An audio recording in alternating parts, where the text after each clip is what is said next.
नमस्कार प्रिय विद्यार्थी, मैं राम अवतार सिंह आर के अकेडमी यूट्यूब पर आपका स्वागत है। आइए आज संस्कृत गद्यांशों के बाद हम संस्कृत पद्यांश के बारे में चर्चा करते हैं। पिछली वीडियो में संस्कृत गद्यांश पढ़े थे, आज क्या पढ़ेंगे? पद्यांश। बहुत ही महत्वपूर्ण पद्यांश आज संकलित किए गए हैं परीक्षा की दृष्टि से। देखते हैं। हाँ, रे रे चातक सावधान मनसा मित्र षडम श्रूयताम अम्बोदा बहवो वसंति गगने सर्वे अपि नयता दिशा। ये एक श्लोक हो गया। चातक एक श्लोक। इसके बाद दूसरा श्लोक है केचित् वृष्टि आद्य वसुधाम गर्जन्ति केचित् वृथा। आधा भाग यहाँ था और फिर आधा आगे। 4 लाइनें हैं तो ये नहीं देखना है कि ये 2 श्लोक होंगे, ये एक ही। ठीक है, तो सबसे पहले हमने श्लोक पढ़ा तो संदर्भ के बारे में समझ में आ गया होगा। ये देखिए, लिखा है 2 धन 3। इसका मतलब क्या है? 2 नंबर का हमारा संदर्भ है और 3 का इसका व्याख्या है। 3 नंबर की व्याख्या है। और संदर्भ में, संस्कृत के संदर्भ में कितना लिखा जाता है? सिर्फ पाठ का नाम। पाठ का नाम लिखने के लिए 2 नंबर मिलते हैं, तो इससे बेहतरीन है। तो संदर्भ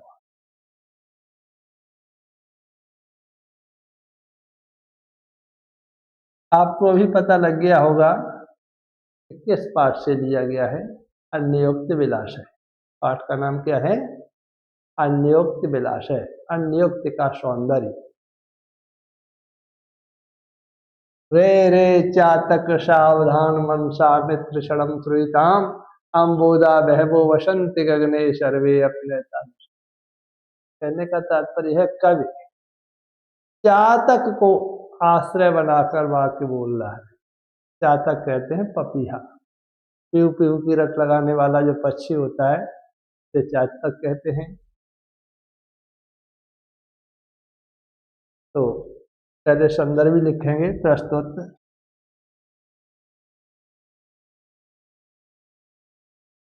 संस्कृत पद्यांश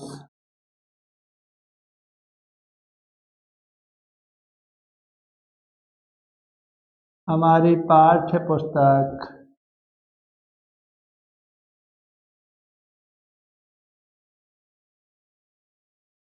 की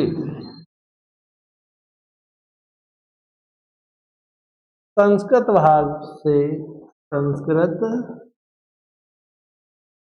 भाग की अन्योक्ति विलास है। अन्योक्ति विलास है नामक पाठ से अवतरित है। अवतरित है। इस प्रकार ये हमारा हो गया संदर्भ। प्रस्तुत संस्कृत पद्यांश हमारी पाठ्य पुस्तक के संस्कृत भाग के अन्योक्त विलास है नामक पाठ से अवतरित है। ये हमारा संदर्भ हो गया। अब हमें इसका क्या लिखना है? व्याख्या लिखनी है। तो इसे हटाते हैं और व्याख्या करेंगे, अनुवाद करेंगे।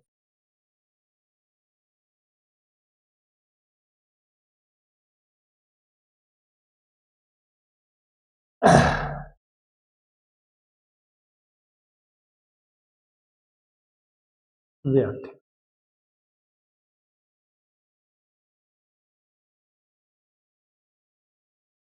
रे रे चातक। कवि कहता है, कवि कहता है, क्या कहता है? रे, रे का मतलब अरे। हे मित्र पपीहा। हे मित्र पपीहा।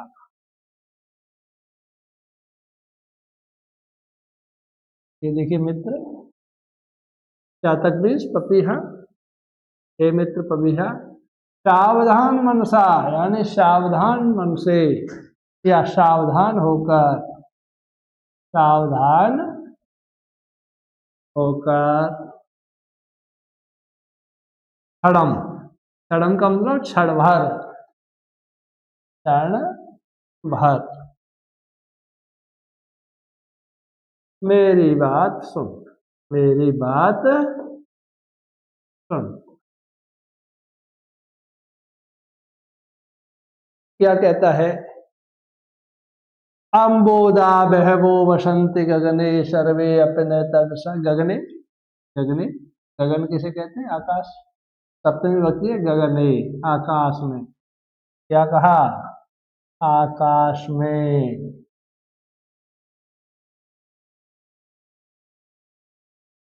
अब ये देखिए अम्बुद, अम्बुद, अम्बुद किसका पर्यायवाची होता है? बादल का। आकाश में वह बहुत से बसंत रहते हैं, आकाश में बहुत से बादल, बहुत से बादल, बादल रहते हैं। क्या मतलब क्या होता है? बादल मंडराते रहते हैं, उड़ते रहते हैं। बादल मंडराते हैं।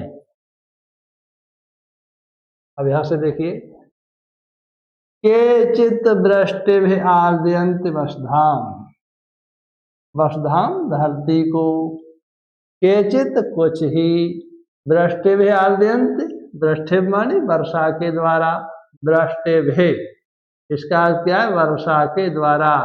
आर्दयन्ति गीला करते हैं। तो क्या बताया? बहुत से बादल मंडराते हैं, उनमें से केचित का मतलब कुछ, यहां से देखेंगे उनमें से, उनमें से कुछ ही वर्षा करके, वर्षा करके, ये देखिए वसुधाम धरती को, धरती को गीला करते हैं, गीला करते हैं। समझ में आया? धरती को गीला करते हैं। गर्जंत के चित्र था और कुछ ही, और कुछ। अब कैसे? प्रथा मानी व्यर्थ, फिजूल में। गर्जंत गरजते हैं, और कुछ फिजूल में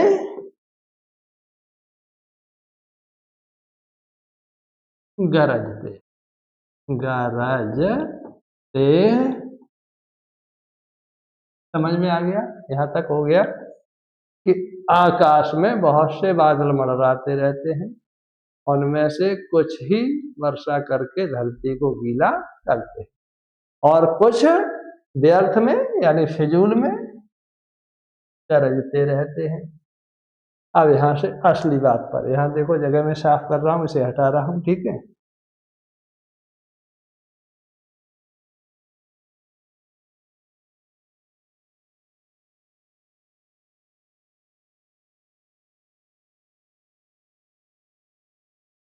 अब देखिए यहां से, ये रहा, पंक्ति रह गई। यम यम, यम यम का मतलब होता है जिस जिसको, पश्यस देखते हो, तस् तस् उस उसके पुरतो सामने, माँ मत ब्रूह बोलो, दीनम बच है, दीन बच। तो ये चातक का नाम लिया, किसका कहा? चातक। चातक मीन्स क्या बताया? पपीहा। और कहा किससे कवि ने? याचक से। याचक कहते हैं भिखारी को। याचक किसे कहते हैं? भिक्षुक को। कि भिक्षुक प्रत्येक के दरवाजे पर जाकर भिक्षा की याचना करता है, प्रत्येक द्वार पर जाकर के क्या करता है? भिक्षा के लिए याचना करता है। तो वही कह रहे हैं, इसलिए, इसलिए जिस जिसको देखो, जिस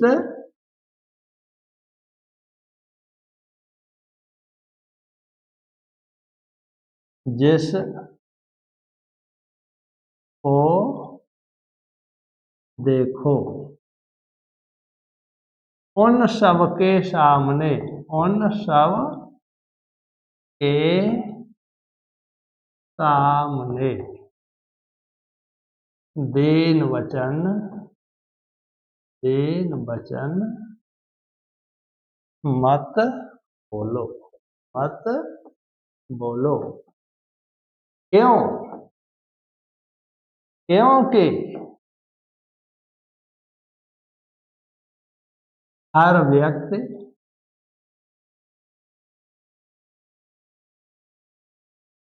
दान देने वाला नहीं होता है,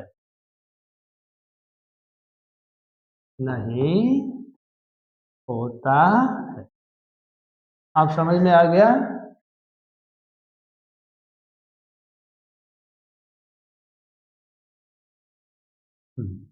होता है।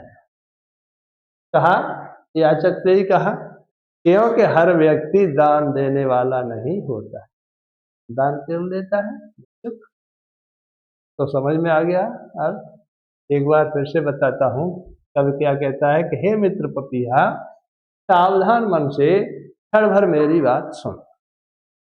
कि आकाश में बहुत से बादल मंडराते रहते हैं, उनमें से कुछ ही वर्षा करके धरती को गीला करते हैं, और कुछ व्यर्थ ही गरजते रहते हैं, फिजूल ही गरजते रहते हैं। इसलिए जिस जिसको, हे भिक्षुक, हे याचक, जिस जिसको देखो उन सब के सामने दीन वचन मत बोलो, यानी भिक्षा की याचना मत करो। क्यों?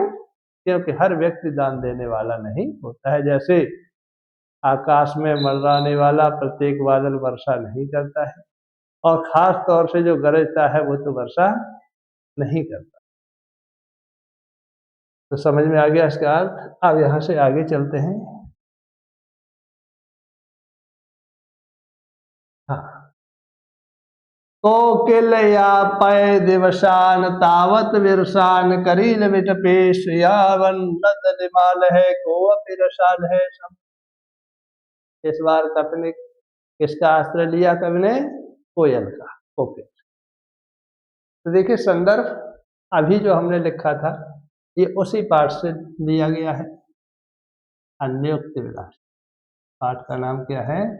अन्योक्ति विलास।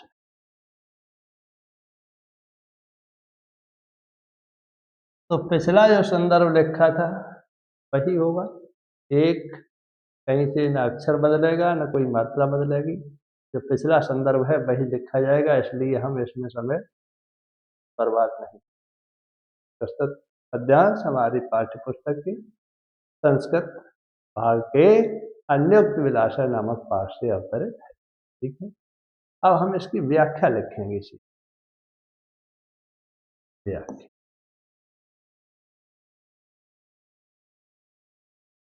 हाँ, पहले कवि ने किसका आश्रय लिया था? चातक का, और इस बार कोयल का। तो ये लिखेंगे हे, हाँ, कवि कहता है, कवि कहता, क्या कहता है कि हे कोयल। कोकिल के बाद देखिए संबोधन चिन्ह लगा है, तो संबोधन का मतलब पुकारते हैं किसी को। तो क्या है कि हे कोयल, संबोधन से लगा दिया। या पय माने व्यतीत करो, दिवसान माने दिनों को, तावत माने तब तक, विरसान माने वृक्षों पर, और काय पर? करील के वृक्षों पर। क्या बताया? हे कोयल, तुम तब तक, तब तक, करील, करील समझते हैं कीकड़, करील वृक्षों पर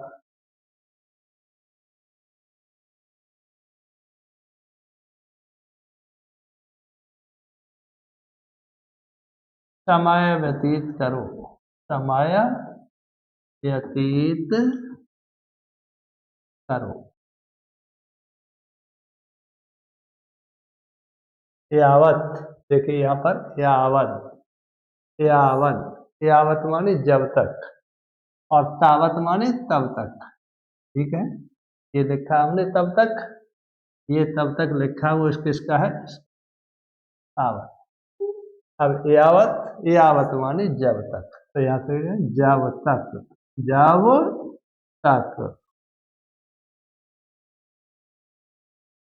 लद लिमाल है, कुवप, कुवप माने कोई भी, रसाले माने आम का पौधा, समुद्र सत माने मर न जाए, जब तक कोई आम का पौधा बौर न जाए, यानी आम के पौधों पर जब तक बौर न आए तब तक तुम करेल के वृक्षों पर अपना खेती करो। ठीक है, जब तक कोई आम का पौधा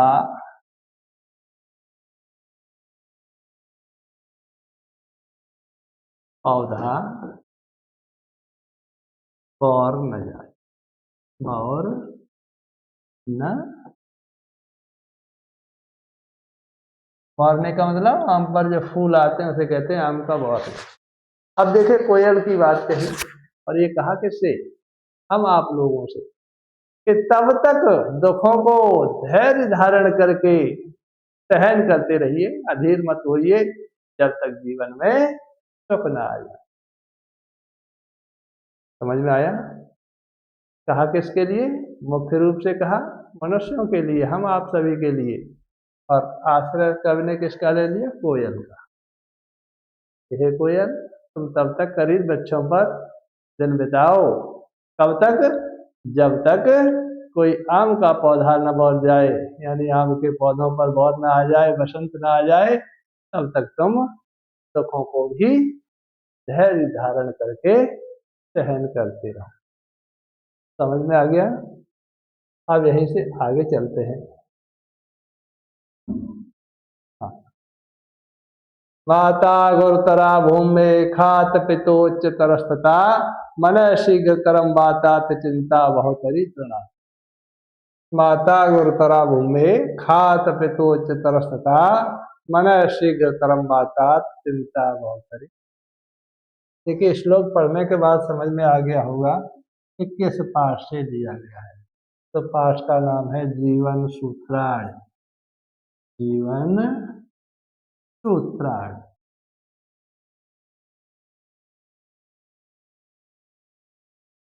तो संदर्भ देखिए,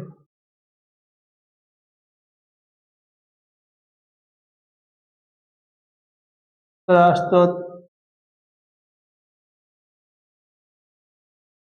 पद्यांश हमारी पाठ्य पुस्तक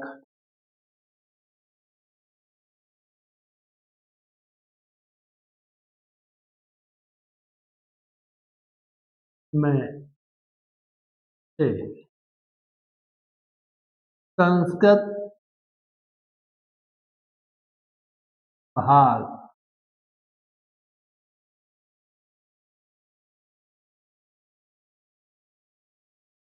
से जीवन सूत्राण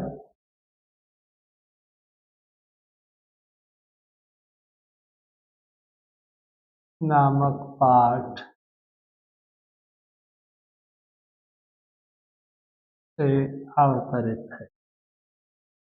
अवतरित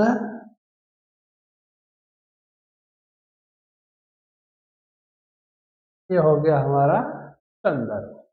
प्रस्तुत संस्कृत पद्यांश हमारी पाठ्य पुस्तक में से संस्कृत भाग के जीवन सूत्राण पाठ से लिया गया। अब इसकी व्याख्या देखते हैं।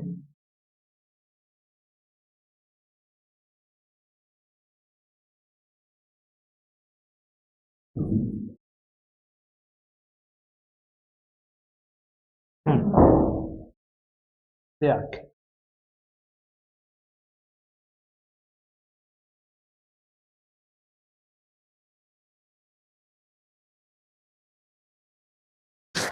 यह पाठ है यक्ष और रजिस्टर का संवाद ही तो इसमें। यक्ष प्रश्न पूछते हैं और रजिस्टर यक्ष के प्रश्नों का उत्तर देते। ये क्या है, युधिष्ठिर ने यक्ष के प्रश्न का उत्तर दिया है। ठीक है, तो यहाँ से देखते हैं युधिष्ठिर युधिष्ठिर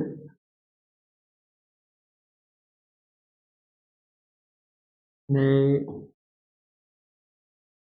यक्ष को कहा, यक्ष को कहा। ये तो अपनी तरफ से लिखेंगे, इसमें कोई मतलब नहीं है।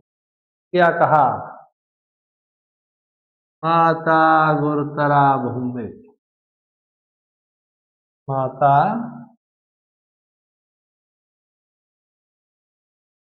भूमि से भारी होती है। भूमि से गुरुतर मानी भारी होती है, होती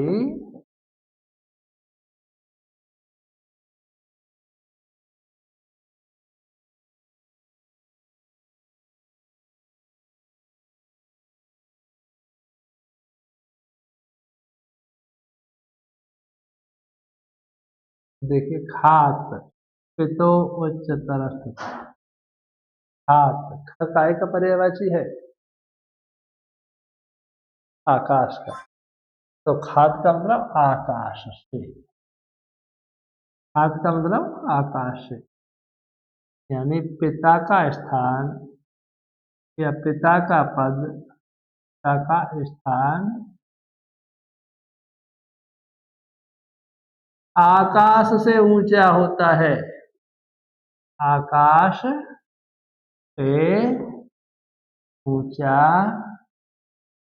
होता है। यानी माता भूमि से भारी होती है और पिता का स्थान आकाश से ऊंचा होता है। मन है शीघ्रतरम बातात, बात बात मानी हवा और बातात हवा से। देखिए मन शीघ्रतर का मतलब समझते हैं तेज चलने वाला, शीघ्रतर तेज चलने वाला। मन वायु से या हवा से तेज चलने वाला होता है, तेज चलने वाला होता है। आगे देखिए चिंता बहुतरी तृणात्, और चिंता तिनके से भी तरल, तरल का मतलब हल्की। ठीक है, और चिंता तिनके से भी हल्की, से भी हल्की होती, हल्की, हल्की का मतलब तरल होती है। श्लोक का अर्थ हो गया। युधिष्ठिर ने यक्ष को कहा, क्या कहा कि माता भूमि से भारी होती है और पिता का स्थान आकाश से ऊंचा होता है, यानी पिता का पद आकाश से ऊंचा होता है। मन वायु से तेज चलने वाला होता है तथा चिंता तिनके से भी हल्की होती। ये हो गया। अब आगे चलते हैं यहाँ से।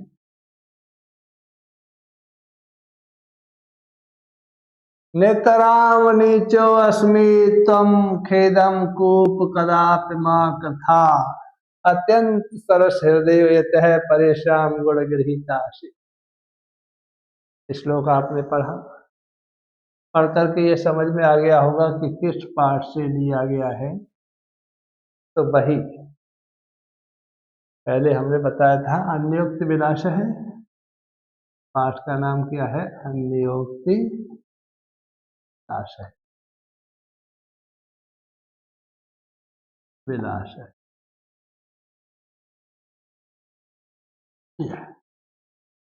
अब हम संदर्भ लिख के देते हैं।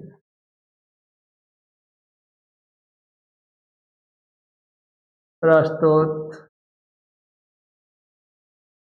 संस्कृत पद्यांश, पद्यांश हमारी पाठ्य पुस्तक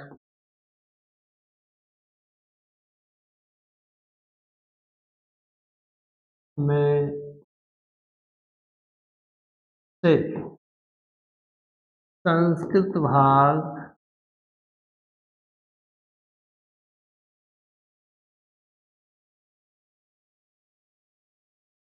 में से अन्योक्ति विलाशय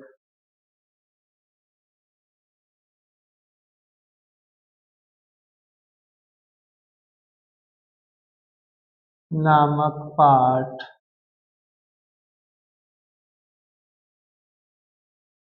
से अवतरित है। अवतरित है।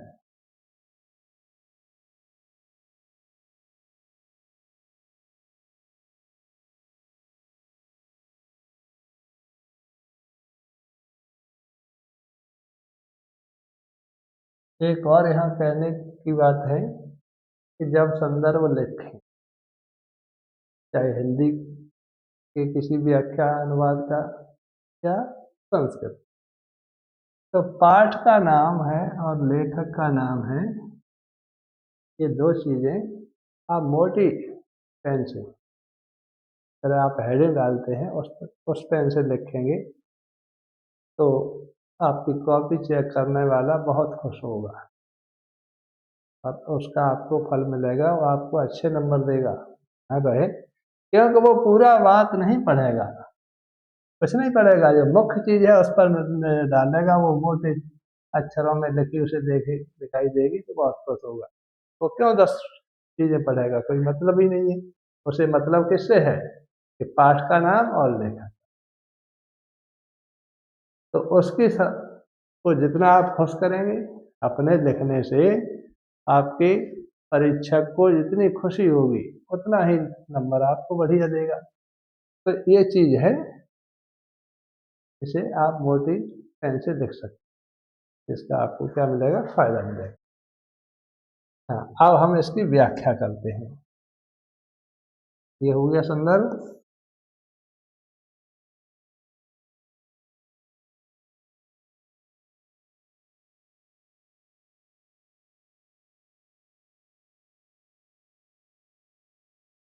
हाँ,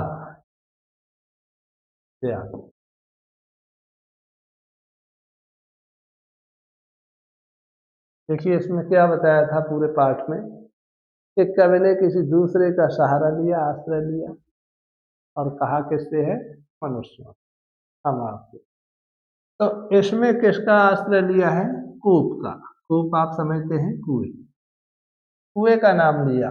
क्या कहा, नितराम नीचो अस्मित तम खेदम कूप कदात्मा कथा अत्यंत सरस हृदय यतः परेशान गुण गृहिताश। हे कूप, कवि कहता है, कवि कहता है,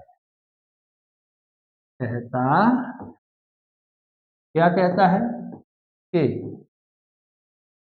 हे कूप, हे कूप, तुम बहुत गहरे, बहुत गहरे होने का दुख कभी मत करो, दुख कभी मत करो। समझो, देखिए, कदात, कदात माने कभी, माँ माने मत, कृथा माने करो, खेद मीन्स दुख है, कम मानी तुम है, ठीक है। नितरा मानी बहुत, नीचो गहरा, असमें यानी मैं बहुत गहरा हूं, इस बात का दुख कभी मत करो। क्यों, अत्यंत सरस हृदय हो, तुम तो बड़े ही सरल हृदय वाले हो। क्या कहा कि तुम बड़े ही सरस, सरस माने अच्छे, सरल हृदय वाले हो, हृदय वाले हो। क्यों हो, ये भी बताएगा, यत, क्योंकि, यहां से क्योंकि, क्योंकि ये है, यत का मतलब क्यों। परेशान दूसरों के, परेशान का मतलब दूसरों के गुण ग्रहण कर लेते हो। क्या बताया? क्योंकि तुम, अब देखिए गुण शब्द है, ये गुण है, गुण एक अनेकार्थी शब्द है, अनेकार्थ समझिए इसके गुण। हिंदी में भी आ सकता है अनेकार्थ। एक तो आप जानते होंगे कि गुण कहते हैं अच्छाइयाँ, किसी के अंदर जो अच्छाइयाँ होती हैं उन्हें कहते हैं गुण। और एक गुण और भी आप जानते होंगे, खाने वाला गुण, गन्ने के रस से बनता है। और तीसरा गुण होता है, ये दो तो आप जानते हैं, कौन कौन सा? अच्छा, और दूसरा जिसे मिठाई कहते हैं? और तीसरा गुण होता है लस्सी। समझ में आया? गुण से लेत रहीम जन सलिल कूपते का, यही है। इसे हिंदी में रहीमदास जी ने लिखा है ऐसी दोहे को कि गुण से लेत रहीम जन सलिल कूपते काट। क्या बताया? कि रस्सी के द्वारा गुणवान लोग और कुएं से पानी निकाल लेते हैं। तो यहाँ देखिए समझ में आ गया गुण, क्योंकि तुम रस्सी के द्वारा, रस्सी के द्वारा दूसरे के गुण रस्सी में बंद करके बाल्टी जाती है या गागर जाती है, उसे ग्रहण कर लेता है कुआं, के गुण ग्रहण कर लेते हो, कर लेते। समझ में आ गया कि अच्छे हृदय वाला कुआं क्यों है? वो गहरा है कोई बात नहीं, लेकिन गुण ग्रहण कर लेता है। और वो व्यक्ति चाहे कोई कितना भी गरीब हो, चाहे कितना भी कमजोर हो, जिसमें गुण ग्रहण करने की, गुण सीख लेने की सामर्थ्य होती है, वही आगे चल के बहुत बड़ा इंसान रहता है, बहुत बड़ा आदमी बन जाता है। यही बताया है इस श्लोक के माध्यम से। अब यहाँ से आगे चलते हैं। उत्तरम यत समुद्र से हिमाद्र च दक्षिणम वर्षम तद भारतम नाम भारतीय कृषि। क्या कहा? उत्तरम यत समुद्र से हिमाद्र च दक्षिणम वर्षम तद भारतम नाम भारतीय कृषि। पढ़ करके ये पता लग गया होगा कि पाठ कौन सा है। सबसे पहले जब चाहे गद्यांश आए चाहे पद्यांश आए, हमें यही देखना चाहिए कि ये कौन से पाठ में से। केवल इतना जानने के लिए ही हमें 2 नंबर मिलेंगे। तो पाठ का नाम क्या है? विरह वीरेण पूज्यते। विरह वीरेण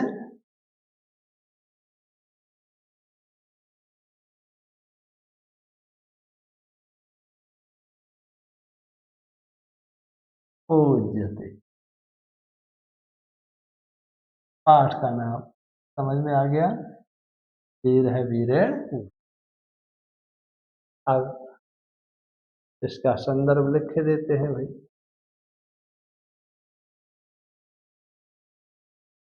प्रस्तुत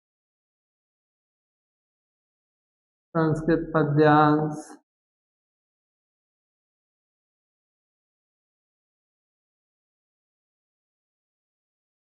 हमारी पाठ्य पुस्तक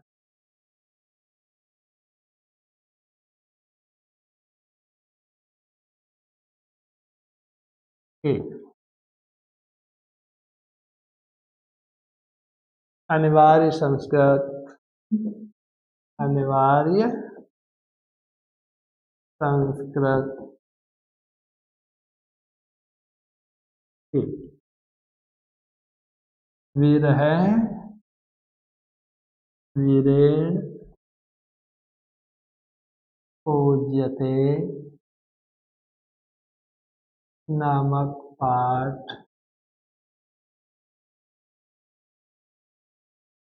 से अवतरित है, अवतरित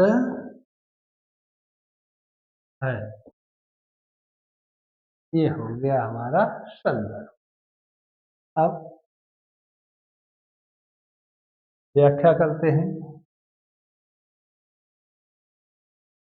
हाँ, व्याख्या।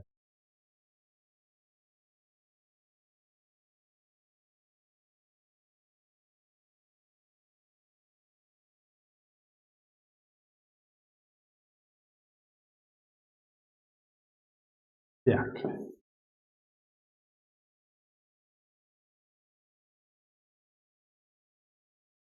राजा पौरुष ने, जो पंचनद का राजा था पूर्व, उसने सिकंदर को अपने देश, अपनी मातृभूमि भारतवर्ष के बारे में बताया है। क्या बताया? उत्तर में, उत्तर में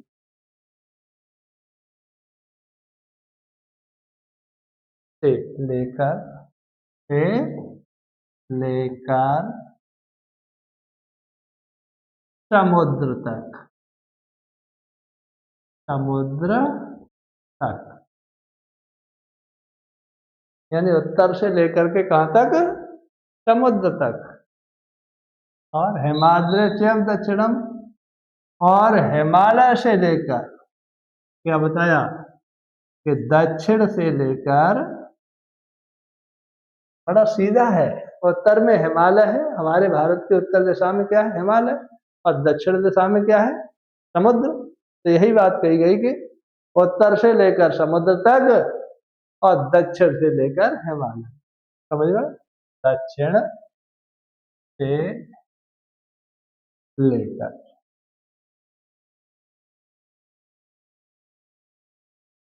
हिमालय तक, ये है भारत नाम का देश है। भारत नाम का देश है। और हम भारतीय, और हम भारतीय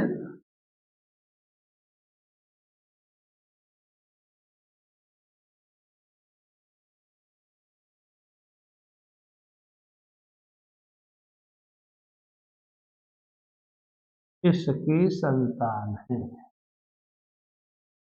की संतान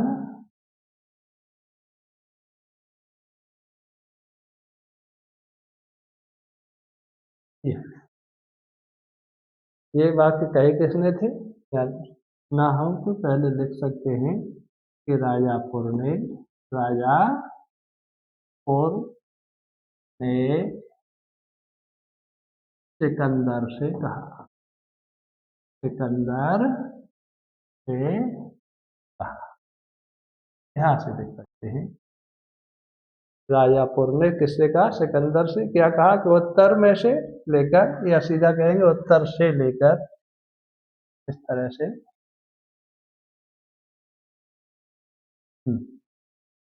उत्तर से लेकर समुद्र तक और दक्षिण से लेकर हिमालय तक, यानी हिमालय और समुद्र के बीच में बसा, हिमालय पर्वत और समुद्र के बीच में बसा हुआ यह भारत नाम का देश है। और हम भारतीय इसकी संतान। अब यहीं से आगे चलते हैं। सर्वे भवन्तु सुखिनः, सर्वे सन्तु निरामया, सर्वे भद्राणि पश्यन्तु मा कश्चित् दुःखभाग् भवेत्। सर्वे भवन्तु सुखिनः, सर्वे सन्तु निरामया, सर्वे भद्राणि पश्यन्तु मा कश्चित् दुःखभाग् भवेत्। तो समझ गए होंगे कि किस पाठ से लिया गया है। तो पाठ का नाम क्या है? भारतीय संस्कृति, भारतीय संस्कृत, संस्कृति।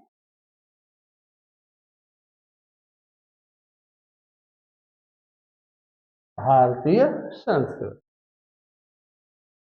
अब हम इसका संदर्भ लिख देते हैं। संदर्भ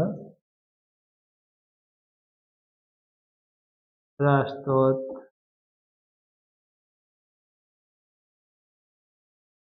संस्कृत पद्यांश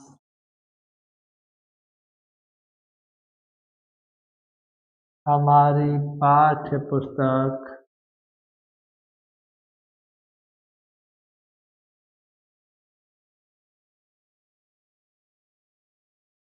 की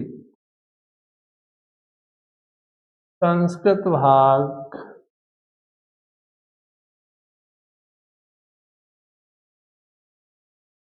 में से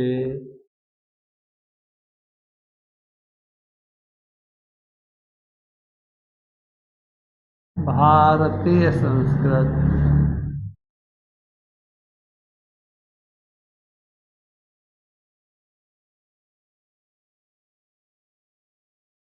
नामक पाठ से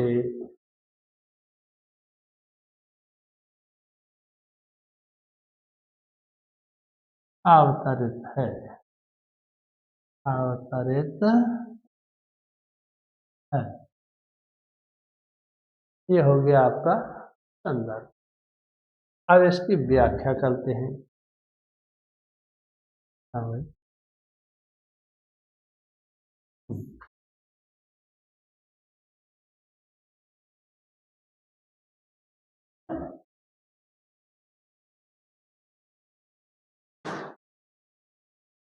व्याख्या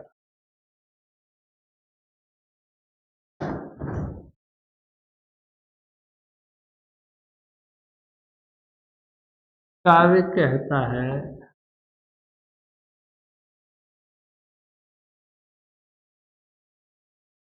कि सर्वे भवन्तु सुखिनः, समझिए, सर्वे भवन्तु सुखिनः, सब सुखी हो, सब सुखी हो। अब यहाँ से देखिए, सर्वे संत निरामया, निरामया माने निरोग, सर्वे माने सब, संत माने हो, और सब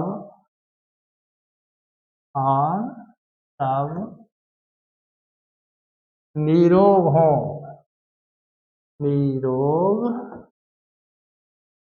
हो। सर्वे भद्राणि पश्यन्तु, सभी का कल्याण हो, सभी का कल्याण हो।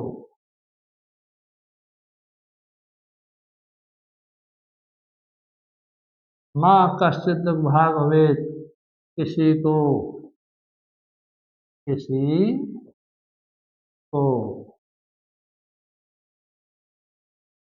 कश्चित् माने कोई दुख नहीं होना चाहिए, नहीं होना चाहिए।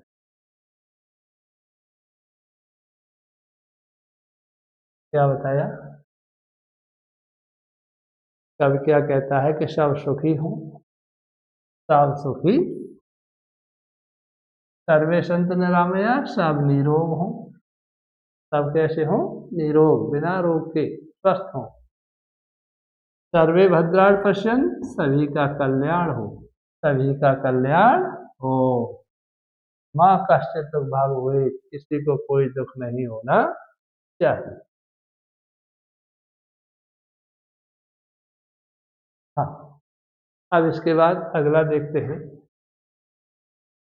आपदो दूरगामी च साक्षरो न च पंडित, मुख स्फुट वक्ता च योजानात् स पंडिता।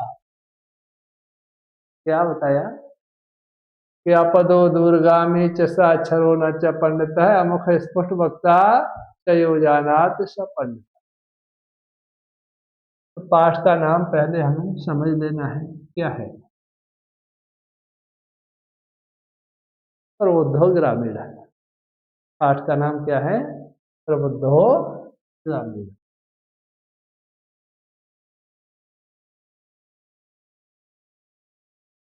ग्रामीण, बुद्धिमान ग्रामीण इसी पाठ से दिया गया है। अब हम संदर्भ लिख देते हैं।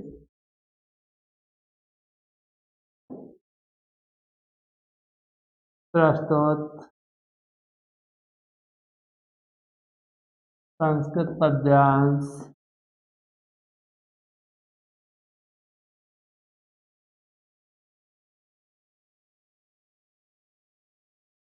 हमारी पाठ्य पुस्तक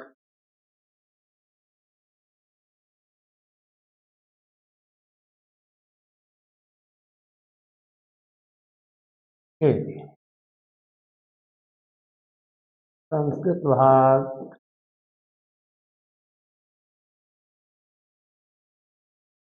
के प्रबुद्धों ग्रामीण है नामक पाठ से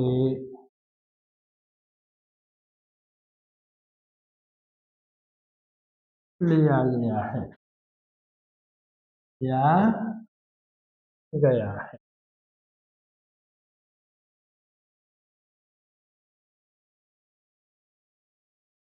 ये आपका संदर्भ हो गया। अब व्याख्या लिखते हैं।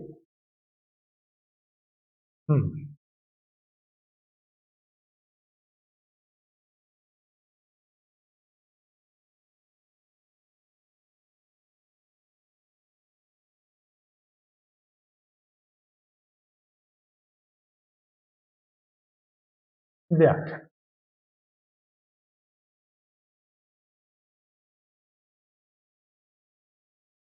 अपदो दूरगामी च साक्षरो न च पंडिता। क्या बताया? बिना पैरों के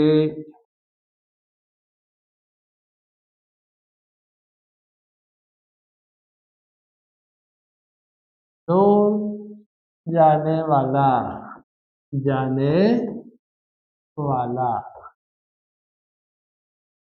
अक्षरों से युक्त, अक्षरों से युक्त होने पर भी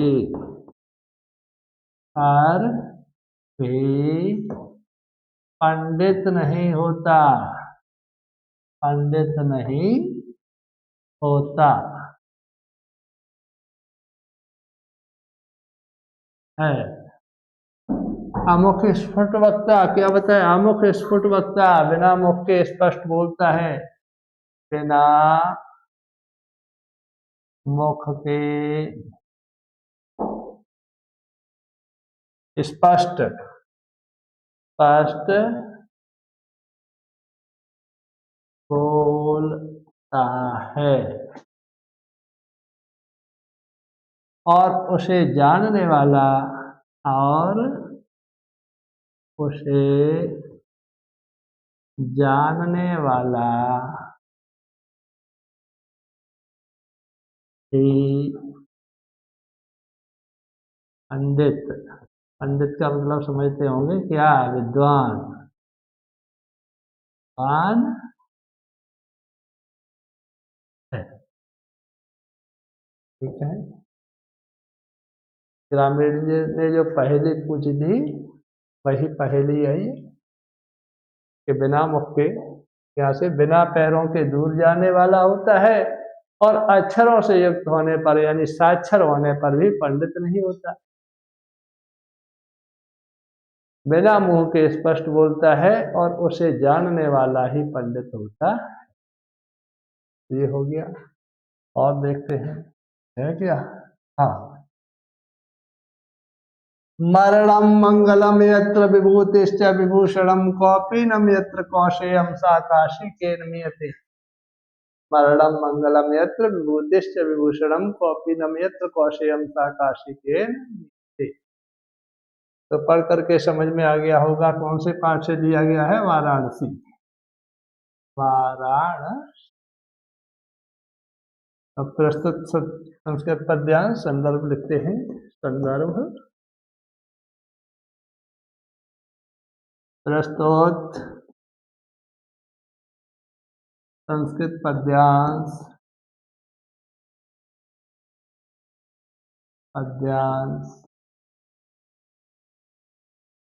हमारी पाठ्य पुस्तक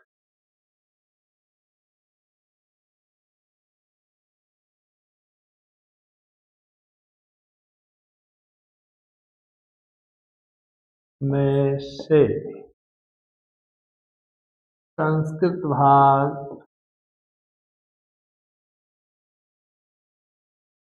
के वाराणसी नामक पाठ से अवतरित है। पाठ से अवतरित है। ये हो गया संदर्भ। अब इसकी व्याख्या बोलते हैं भाई।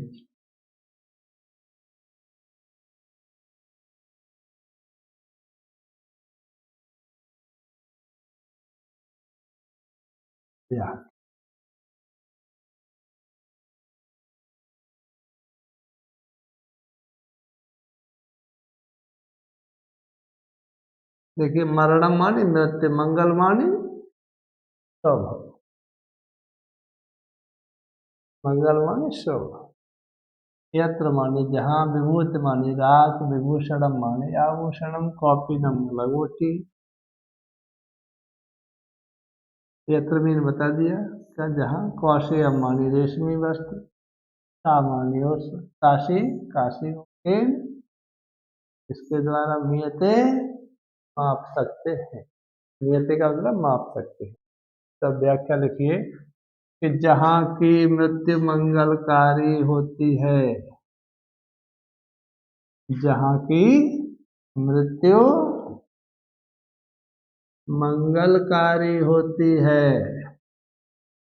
मंगलकारी, मंगलकारी का मतलब शुभ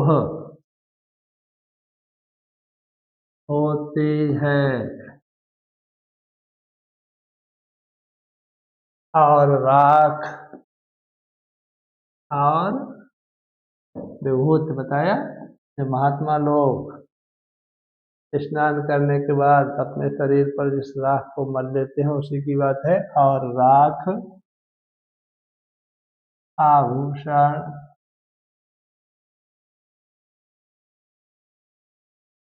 के समान होती है, समान होती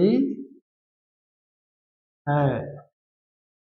देखिए, कौपीनम, कौपीनम मानी लंगोटी, कौशेयम रेशमी वस्त्र, क्या बताया, लंगोटी और रेशमी वस्त्रों के द्वारा, रेशमी वस्त्रों के द्वारा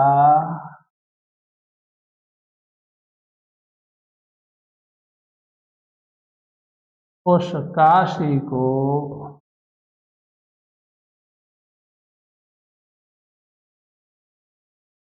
अब भी मापा जा सकता है, सकता है। हाँ, तो ये हो गया अनुवाद, अर्थ।